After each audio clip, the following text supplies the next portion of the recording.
नमस्कार। अमित जी नमस्ते। मजामा बेला। मजामा साहब, मजामा भगवान। हाँ बताइए, थोड़ा हिंदी में बोलोगे आज? हाँ सर। मेरा नाम अमित कुमार कनुभाई प्रजापति है।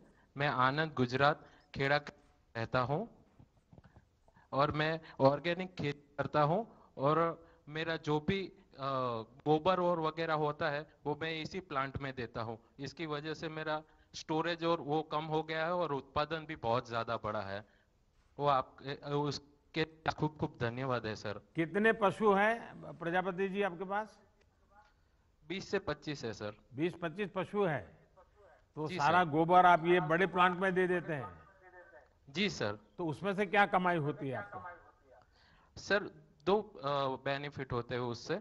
जो गोबर हम स्टोरेज करते थे पहले, वो करने की ज़रूरत नहीं होती है। वो एरिया पूरा क्लीन रहता है और क्लीनिंग की भी परेशानी नहीं रहती है। और दूसरी, ये तुरंत इनकम हो जाती है और फर्टिलाइजर के रूप में हमें मिल जाता है वापस। अच्छा, फर्टिलाइजर के रूप में जितना आप जमा करते हैं उतना वापस मिलता है? जी सर। और ऊपर से पैसे भी मिलते हैं? जी सर। आमदनी बहुत ज़्यादा अच्छी हो गई कितनी है इस कितनी होती प्लांट की होगी? वजह से। अगर सीक्रेट नहीं है तो बताइए मुझे, कितनी होती है? नहीं सर, ऐसा तो कुछ नहीं है। 20-25% इनकम ज्यादा हो गई है साल अच्छा, के मुकाबले।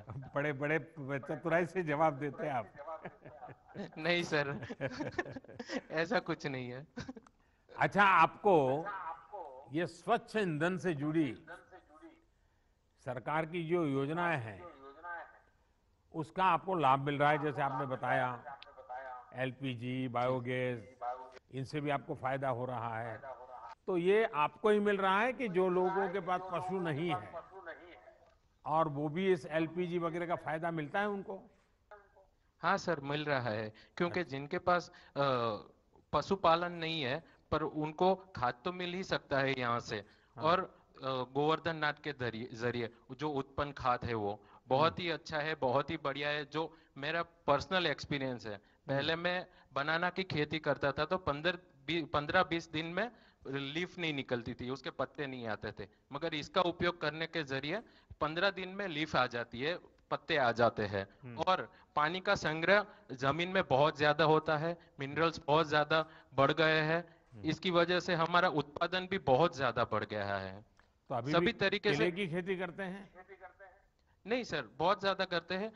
अनाज है, साग भाजी है, वो सब करते हैं, मगर बनाना ज्यादातर करते हैं। तो आपकी शाक भाजी मिर्ची है। आणंद में बिकती है? हाँ सर, आनंद में ही बिकते। नडियाद, और आनंद। और केले? केले भी आनंद और नडियाद में बीत जाते हैं। और जो भी वेस्टेज बचता है वो हम यहाँ प्लांट में दे देते हैं। लीफ है वगैरह है, जो भी बाद में रहता है वो। हम्म। अच्छा, वो गैस बनाने के लिए दे देते हैं? वो गैस बना ले और उनके जरिए हमको खाद मिलता है। खाद मिल जाता है आपको? तो अभी जी आपको सर। ये केमिकल फर्टिलाइजर का कोई खर्चा नहीं होता है? नहीं सर, नहीं होता है। तो कितने ऊपर से किसान होंगे जो इनकम। इसका फायदा उठा रहे हैं? अभी तो लोकल ज्यादा उठा रहे हैं। अच्छा, जो पीछे इतना बड़ा प्लांट मुझे दिख रहा है प्रजापति जी, ये जी सर। बनने के बाद आपके और इस इलाके के जीवन में क्या फर्क आया? अरे सर, बहुत ज्यादा फर्क आ गया है। पहले वो ढेर होता था कचरे का, वो बहुत कम हो गया है। हमारे वहां पे भी जो ढेर रखना पड़ता था, जैसे मैंने अब बनाना प्लांट किया है, बनाना काटने के बाद जो भी वेस्ट रहता था वो हम कहाँ डालें, वो भी कंफ्यूजन रहता था। इसके जरिए, ये प्लांट के जरिए हम सब कुछ यहाँ बेच देते हैं और ये बायोगैस निकाल के हमको खाद के रूप में वापस देते हैं सर जी।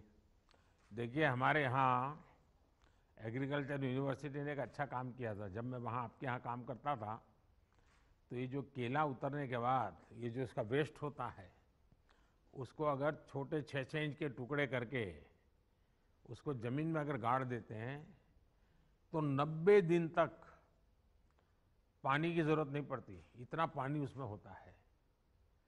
90 दिन तक पानी दूसरी फसल के लिए काम आ जाता है। वो ऐसे ही ज़मीन में वो 6-6 इंच का टुकड़ा करके गाड़ दिया, कभी प्रयोग करिए आप, बहुत फायदा होता है। और फिर वो भी जी सर। फर्टिलाइजर में भी चला जाता है, तो आपको एक अतिरिक्त फायदा हो सकता है। तो देखिए मैं आपका तो ये प्लांट इतना बड़ा है और इतनी बड़ी मात्रा में कुल कितने पशु का ये गोबर इसमें इकट्ठा होता होगा डेली? सर इसमें डेली हम 40 से 50 मेट्रिक टन गोबर डिस्पोज करते हैं। कितने गांवों से इकट्ठा करते हैं? करीबन 20 से 25 गांव के आसपास। 25 गांव से। और यहाँ कितने से पशु का नडियाद होता से लेके होगा? खंबात तक करीबन 1500-2000 पशु। 2000 पशु का गोबर वहाँ सफाई भी हो जाती है और आपके यहाँ आ जाता है। और सर। आपका गैस कहाँ कहाँ बिकता है? सर अभी हमने सतत प्रोग्राम के अनुसार हमने अपना gas CGD pipeline city gas को डिस्ट्रीब्यूट कर दिया है। अच्छा, सिटी मिल के गैस में थ्रू। बिकता है आपका gas? Yes sir, yes sir. तो वो जो कमाई होती है वो आपकी कंपनी की होती है, उसमें भी किसानों को कुछ मिलता है? वो कमाई सर कंपनी की होती है। कंपनी की होती है। और लेकिन जो गोबर आता है उसके बदले में उतना फर्टिलाइजर आप दे देते हैं वापस? Yes sir. और इंडस्ट्रियल वेस्ट भी बहुत आता है सर। आजू बाजू की जो लोकल इंडस्ट्रीज है जैसे कि चिकोरी वेस्ट है, पोटैटो वेस्ट है, वो सब वेस्ट भी हम यहाँ पे डिस्पोज करते हैं। Total 240 metric ton per day हम यहाँ पे वेस्ट डिस्पोज करते हैं। और उससे 7200 किलो गैस पर डे हम उत्पादन करते हैं। अच्छा। और 50 से 60 मैट्रिक टन जैविक खाद। चलिए, मुझे बहुत अच्छा लगा और अमित जी से भी बात करने का मौका मिल गया। और ये आप क्लीन एनर्जी का जो प्रति इतनी जागरूकता पैदा की है और बड़ा प्लांट कितना बड़ा फायदा करता है, आज जब देशवासी देखेंगे तो मुझे पक्का विश्वास है कि जरूर भविष्य में लोग इस प्रोजेक्ट को देखने के लिए आएंगे और सब लोग चाहेंगे कि भाई उनके इलाके में भी ऐसे प्रोजेक्ट बने। मेरी तरफ से आपको बहुत बहुत शुभकामनाएं हैं। बहुत बहुत धन्यवाद। आप भी